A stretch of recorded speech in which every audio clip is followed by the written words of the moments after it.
madali ang iyong mga gawi. Ang magandang resulta ay galing sa walang tigil na pagpapapabuti ng ating sarili. Ang 100% mo ngayon ay pwede maging 100 sa susunod na panahon, basta't napanatili paggawa ng aksyon sa araw kahit abutin pa ng hapon. Pero tandaan na kailangan mong magkaroon ng kamalayan sa iyong mga galawan bago may tasimulan. Kung makaligtaan mo man kumilos at huwag may ban sa mahabang araw na walang ginanapan. Hindi ka biguan ang hadlang sa katagumpayan, kundi dahil di ka na ginagana sa iyong gustong malaman. Masarap sa pakiramdam pag malinaw ang iyong kahantungan.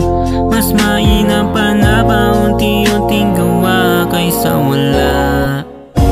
Tulungan mo po ako sa aking nakagawian na maiwasan ang mga maling na kasanayan.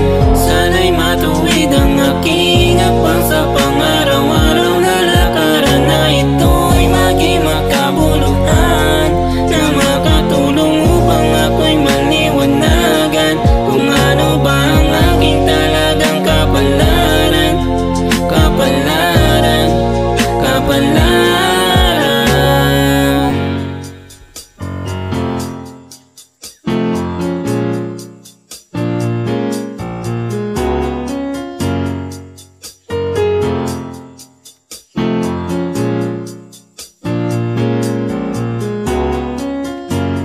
Mabuting gawin, nagpapaangat, ngunit ang mali nagpapabagsak.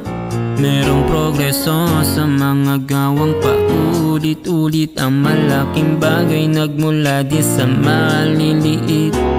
Oh, practice makes perfect, ika nga ng karamihan. Ang matibay na kalidad ay di makikita sa gawa lamang, dahil ito'y mula sa pundasyon ng mga gawang nakasanayan. Ang ating pagkatao'y nabubuo